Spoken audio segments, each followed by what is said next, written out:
अस्सलाम वालेकुम second year है I am Imra Batool.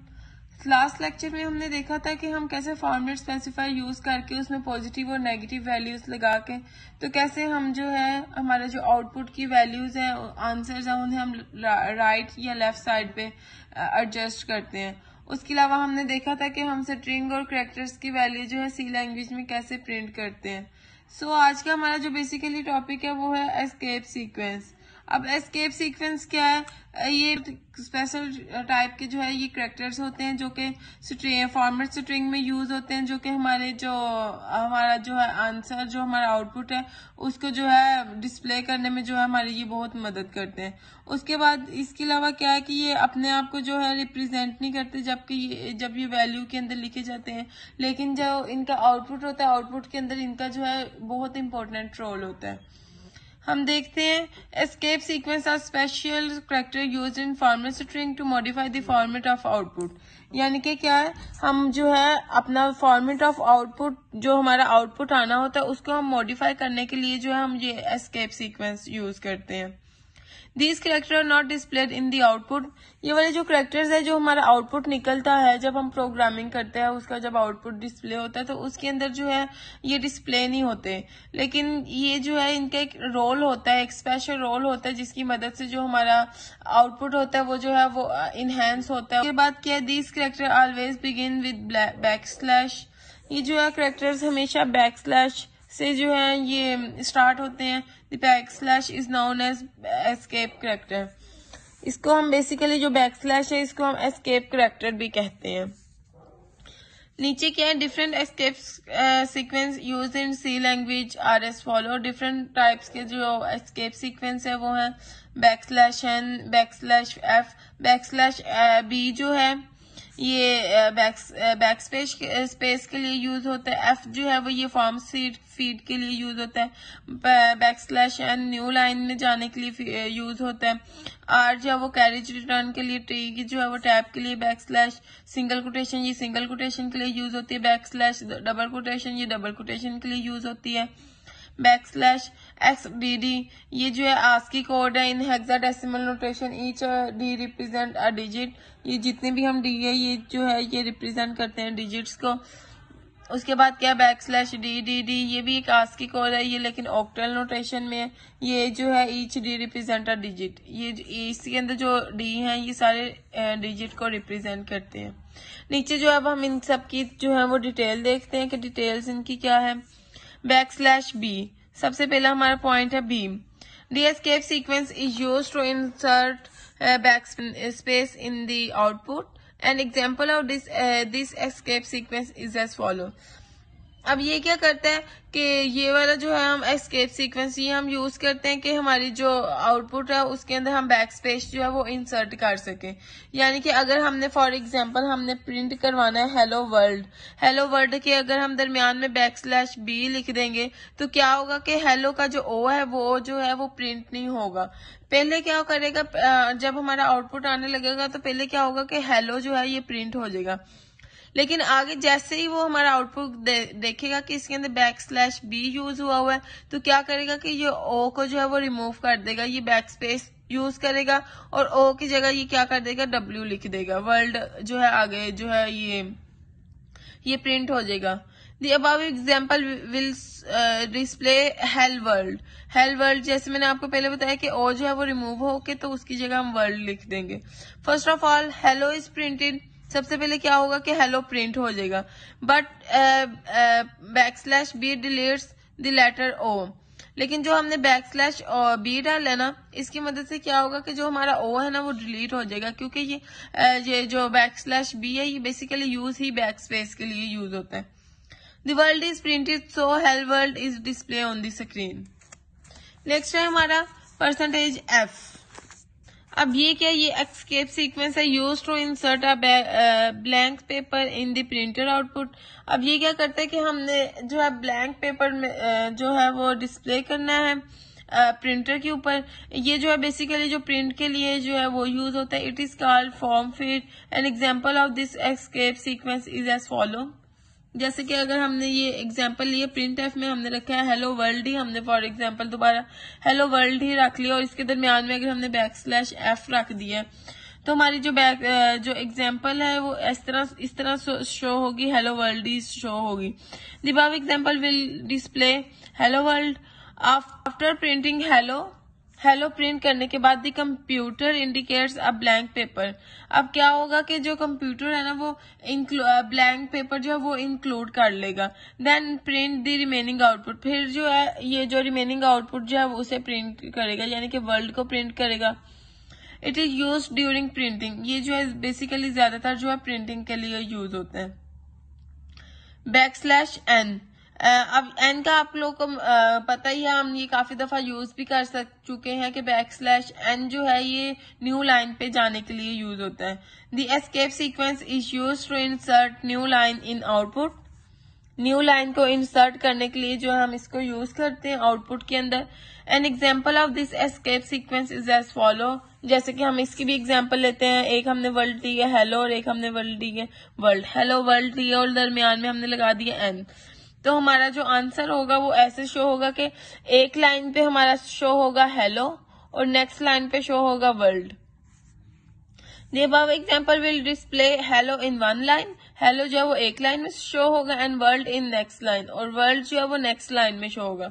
First of all hello is printed, सबसे पहले क्या होगा कि हेलो प्रिंट होगा, उसके बाद क्या होगा \n की वजह से क्या होगा move the cursor to next, यानी कि जो हमारा जो आउटपुट होगा वो नेक्स्ट लाइन पे चले जाएगा, और देन वर्ल्ड इज प्रिंटेड, और फिर क्या होगा वर्ल्ड प्रिंट हो जाएगा। नेक्स्ट है हमारा \r, the escape sequence is use to move the cursor at the beginning of current line. अब r क्या है कि हमने क्या करना है कि हमारा जो कर्सर है, जो हमारा आउटपुट आया है, वो हमने जब ये \r यूज कर लिया है, एक लाइन है समझे इट इज अ बुक,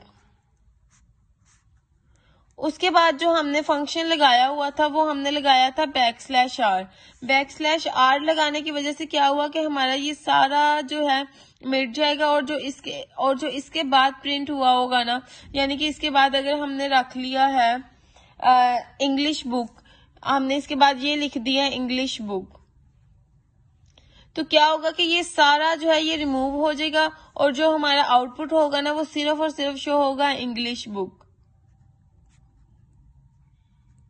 ठीक है, इसको हम देखते हैं। The escape sequence is used to move the cursor at the beginning, यानी कि जो हमारा कर्सर होता है इससे पहले हमने जो कुछ भी लिखा होता है वो सारा रिमूव हो जाता है। जो हमारा कर्सर है वो करंट लाइन के ऊपर जिस लाइन के ऊपर हमने ये लगाया उस लाइन की स्टार्ट पे चले जाएगा। An example of escape sequence is as follow, जैसे कि इसकी एग्जाम्पल है printf, हेलो \r और वर्ल्ड। ये जो \r है ना, इसकी वजह से क्या होगा कि हमारा हेलो जो है वो डिस्प्ले नहीं होगा। The above example will display world. First of all, hello is printed. सबसे पहले क्या होगा कि हेलो जो है वो प्रिंट होगा, फिर क्या होगा \r remove the cursor at the beginning of current line, लेकिन जो \r होगा ना उसकी वजह से क्या होगा कि हमारा जो कर्सर है ना वो बिगनिंग पे चले जाएगा, यानी कि जो कुछ भी लिखा हुआ है उस लाइन पे वो रिमूव हो जाएगा। The world is printed that overrides hello, so only world is display on the screen. अब क्या होगा कि हेलो जो है वो ओवरराइड्स हो जाएगा, यानी कि ये खत्म हो जाएगा, और क्या हमें सिर्फ शो होगा सिर्फ जो वर्ल्ड है ये हमें जो है ये आउटपुट में शो होगा प्रिंट में। नेक्स्ट हमारा है \t, this escape sequence is use to insert a tab in the output. अब ये क्यों यूज होता है, जब हमने अपने प्रोग्राम के अंदर न्यू टैब शो करवानी है तो उसके लिए हम \t यूज करते हैं। An example of this escape sequence is as follow, for example हमने लिया printf, वही हमने सेम एग्जाम्पल ले लिया हेलो वर्ल्ड, और दरमियान में हमने लगा दिया पर \t। अब क्या होगा कि अबव एग्जाम्पल विल डिस्प्ले, ये हमारी जो एग्जाम्पल है ना वो ऐसे डिस्प्ले होगी, दरमियान में स्पेस आ जाएगी। ये स्पेस का मतलब है कि दरमियान में एक टैब आ जाएगी। ठीक है, इसमें क्या होगा कि हेलो इज प्रिंटेड, सबसे पहले क्या होगा हेलो प्रिंट होगा, फिर \t की वजह से क्या होगा कि एक टैब जो है वो इंसर्ट हो जाएगी, और फिर क्या होगा हमारा जो वर्ड है ये डिस्प्ले होगा, ये प्रिंट होगा। नेक्स्ट है हमारा \single quotation। अब ये क्या है, सिंगल कोटेशन जब हमने यूज करनी हो तो उसके लिए शो करवानी है, तो कोई लेटर हमने लिखा है या फिर कोई वर्ड लिखा है वो हमने सिंगल नोटेशन में शो करवाना है, तो उसके लिए हम ये यूज करते हैं. For example the escape sequence is used to display single quotes in the output, यानी कि आउटपुट के अंदर हमने सिंगल कुटेज जो है वो यूज शो करवानी है. An example of this escape sequence is as follow. For example ये जो है नॉर्मली जो हमने डबल कोटेशन के अंदर हम जो है हर प्रिंट एफ जो है हमेशा डबल कोटेशन के अंदर लिखते हैं वो लिखेंगे. बाद में हमने क्या लिखा है, बैकस्लैश सिंगल कोटेशन. फिर और लास्ट पे भी हमने क्या लिखा है, बैकस्लैश सिंगल कोटेशन. और इसका जो आउटपुट हमें शो होगा वो ऐसे शो होगा, जो हेलो वर्ड है वो सिंगल कोटेशन में शो होगा. नेक्स्ट है हमारा double quotation, backslash double quotation. ये क्या करता है, use to display quotes in the output, यानी कि अब इसकी मदद से क्या होता है कि हमारा जो आउटपुट है वो डबल कोटेशन में शो होता है. An example of this escape sequence is as follow. For example हमने हेलो वर्ल्ड ही लिया और हमने उसको जो है ये पहले तो डबल कोटेशन लिखी है प्रिंट एफ का जो फार्मूला होता है उसके तहत. उसके बाद हमने क्या लिखा, बैकस्लैश और डबल कोटेशन.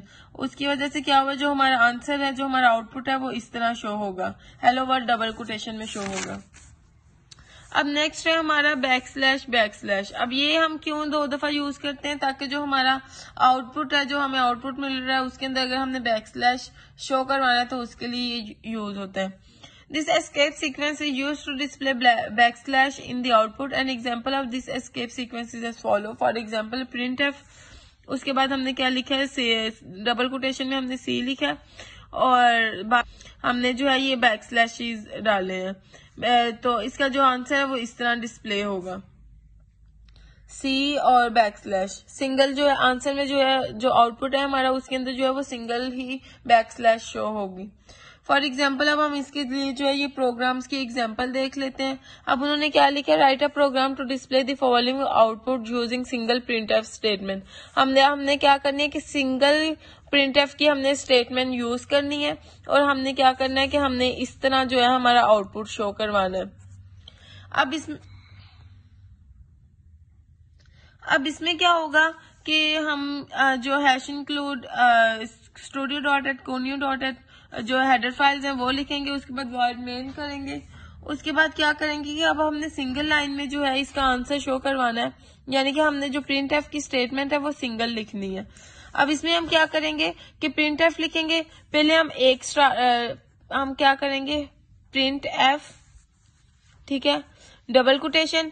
उसके बाद करेंगे, क्योंकि हमने ये स्टार शो करवाना है तो कीबोर्ड पे हम देखेंगे कि ये स्टार कहाँ पे है, वो हम स्टार लिखेंगे. उसके बाद क्या करेंगे, हम बैकस्लैश एन. बैकस्लैश एन क्या होगा कि हमारा जो कर्सर है वो न्यू लाइन में चले जाएगा, यानी कि क्या होगा कि आउटपुट में पहले ये एक लाइन शो होगी, फिर क्या वो नेक्स्ट लाइन पे चले जाएगा.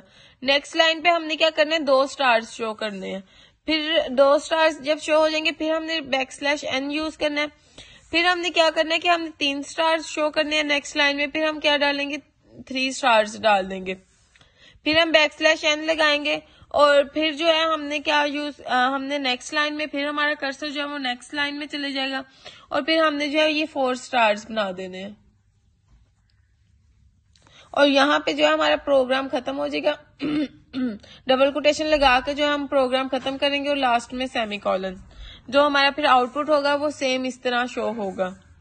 नेक्स्ट हमारी लाइन है ये बैकस्लैश एन. ये हमने पीछे एस्केप सीक्वेंस में भी पढ़ा है. ये देखें ये क्या है, इसका फंक्शन बेसिकली क्या है, न्यू लाइन में जाने के लिए हम यूज करते हैं. नेक्स्ट हमारा जो है एग्जाम्पल है प्रोग्राम है वो है write a program to show following output using 1 printf statement. अब हमने क्या करनी है, हमने इस तरह जो है अपना आउटपुट शो करवाना है, लेकिन हमने उसके लिए भी एक ही प्रिंटफ की स्टेटमेंट यूज करनी है, यानी कि एक ही प्रिंटफ की स्टेटमेंट में हमने ये शो करवाना है. अब ये हम कैसे शो करवाएंगे, इसके लिए अब हम जो है 2 एस्केप सीक्वेंस यूज करेंगे, यानी कि एक तो हम करेंगे बैकस्लैश टी ताकि इसके अंदर जो है वो स्पेस आए, यानी कि न्यू टैब आए. और सेकंड हम जो यूज करेंगे वो बैकस्लैश एन ताकि जो हमारा कर्सर है 5 के बाद वो 6 जो है वो नेक्स्ट लाइन में शो हो. सेम अब हम देखते हैं प्रिंट एफ की स्टेटमेंट. सबसे पहले हमने लिखा है सेमीकोलन, फिर हमने क्या लिखा है 1 के बाद हमने लिखा है बैकस्लैश टी. ये टी की वजह से क्या आ गई, इनके अंदर ये न्यू टैब आ गई है, ठीक है. फिर हम 2 लिखेंगे, फिर 3 लिखेंगे, फिर 4 लिखेंगे, सेम इसी प्रोसेस से। फिर हम आगे क्या 5 लिखेंगे, 5 के बाद हम क्या लिख देंगे, \n लिख देंगे, ताकि जो हमारा कर्सर है वो नेक्स्ट लाइन में चले जाए। जब वो नेक्स्ट लाइन में जाएगा तो फिर हम लिखेंगे 6, फिर \3 7, \3 8 9 10, और फिर हम सेमीकोलन लगाएंगे, यानी कि डबल कोटेशन लगाएंगे, ब्रैकेट ऑफ करेंगे और सेमीकोलन लगाएंगे, तो हमारा जो आउटपुट है वो इस तरह शो होगा। नेक्स्ट जो हमारा प्रोग्राम है, प्रोग्राम 10.11, ये आपका होमवर्क है, ये आपने असाइनमेंट करके मुझे दिखानी है।